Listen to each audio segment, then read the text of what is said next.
Greetings everyone, Shane here at the Brick House, back again with another video. Today I'm going to be reviewing a mock build of the medieval stables. Now this is a mock created by GR33TJE13. He has created numerous alt builds of the Medieval Blacksmith set, and this in my opinion is by far the best one. Not only does this set use the Medieval Blacksmith set, but it also incorporates the Bonsai Tree set to create this magnificent medieval stables, and I'm going to go through the build. Now, as I've said in previous videos, when you build alt builds, you don't go by the bag numbers set out by Lego. You have to open all of the bags to both sets to begin building this set. Now, the Medieval Blacksmith set has 2,164 pieces, and the Bonsai Tree has 878 pieces. So in total, there are more than 3,000 pieces that are strewn about your table that you have to sort through to begin building this. And that makes this build incredibly challenging. It's as if you're creating a jigsaw puzzle and you have all the pieces out in front of you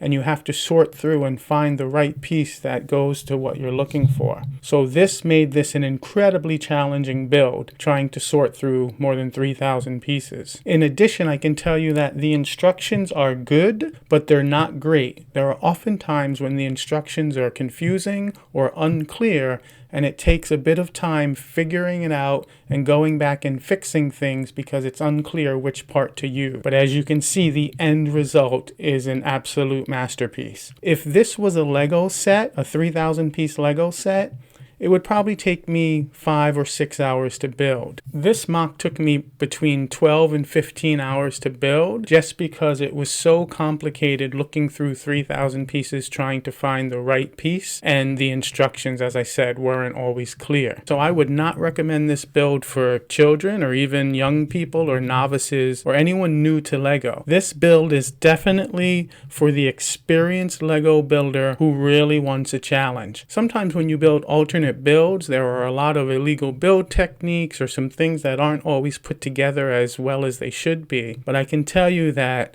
this is an incredibly well-constructed alternate build. It is incredibly sturdy. Now, obviously, when you first start building, you build this L-shaped base, and that's pretty straightforward. But I can tell you that all these little one-by-ones that you see are very tedious, and you have to put them in exactly the right place. Otherwise, when you build the other pieces of the stable, they won't fit right. So it's very important that you put all of these one-by-ones and circle tiles in the right place. So you begin building this one side of the stable and you build it all the way to the top, and it's a pretty straightforward build. Most of these slate covered tiles sit on one stud and not two, and although it doesn't seem sturdy, it gives the brick kind of this natural uneasy twist to it, so none of them look perfectly square, which actually is a clever touch because back in the old days bricks weren't always as straight and accurate as they are now. So it actually is a good technique to make this look more authentic to the time. And this really is well constructed and looks really nice. These flowers right here were extra that I just put in. Those didn't really exist. And this lovely hanging vine is actually a really beautiful touch and works really well. You then begin building the other side of the stone stable. And once again, it's pretty straightforward. You have these really nice overhangs over the window sills. You then build this door, which is incredibly sturdy, and it does open up. There's also this lantern at the front of the stable, which is a nice touch. Here's where you put the horses. Here is the steps leading up to the second story. Once you have the first level built, you actually build this roof. One of the most satisfying things in building this mock are the roofs. The tiles, just like on the original Medieval Blacksmith, look fantastic. There's obviously this moss-colored brick, these patchwork of tiles. It was really a satisfying build to build the roof. And what I really love are these horse heads on each of the roofs. Just a really nice detail. The archwork and the color scheme here is just really fantastic. I think the designer just did a really wonderful job. Now I can tell you that this roof piece sits on only one stud, and you can see that it's very easy to take off. It's pretty straightforward. You could put horses here or you could have some playability. So I'm going to leave the roof off for a moment because after you build the L-shaped stable, you then begin building this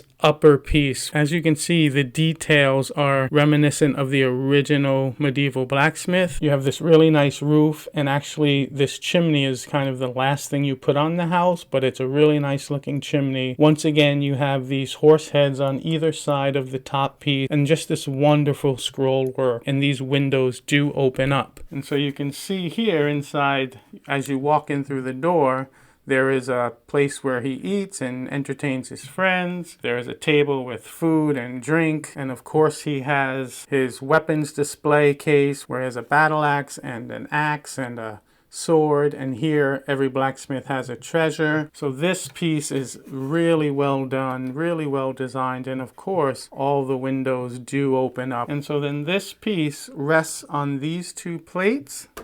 When you first begin to put this into place, this pole right here is what you put on afterwards. So originally you put this down and you're kind of wondering, is this only going to be held on by one stud? You then connect this to the main piece of the house, and then you connect this to the house, and it makes it a lot more sturdy. When you first put this piece down, you're a bit concerned that that heavy piece is just teetering on the edge. This is 3 pieces actually put together. These stairways lead up to the second floor. There's actually only 1 guard. These 2 are from an extra set I just put up there. And then there's also another guard, and here's the blacksmith with his dog by the watering hole. And once again, these flowers here are part of the design. These I just added because I had a lot of extra pieces left. And so once this stable is built, you can see it just looks absolutely fantastic. And so when you're done with the house, you then begin building this tree, and this tree obviously has a marksman who's practicing his archery with a target practice, and then you build this cart with this 1 horse that comes with the Medieval Blacksmith set. So this cart is almost exactly like the original one, although I think in the blacksmith it has a shield here. So the Bonsai Tree costs $50, the blacksmith costs $150. So basically this is a $200 mock, and I think the instructions are pretty reasonable at $6. This is arguably one of the best mocks I've ever put together. It's definitely one of the most challenging sets I've ever put together. The details are really incredible. I think this is the best mock that this person has done. They've created a windmill. They've created a lot of other mocks using this Medieval Blacksmith. Some of you may have noticed in my last haul, I purchased 3 or 4 Medieval Blacksmith sets, and I did that with the purpose of building more of these alt builds. I think the next thing I'll have to do is buy some horses to put in here, but as you can see, this mock is absolutely incredible, and it's definitely a showpiece, and I'm so glad that I built it. I left the link to these instructions on Rebrickable in the comments section. If you want to buy them and you want to go out and get these sets, I highly recommend it. That's my review for today.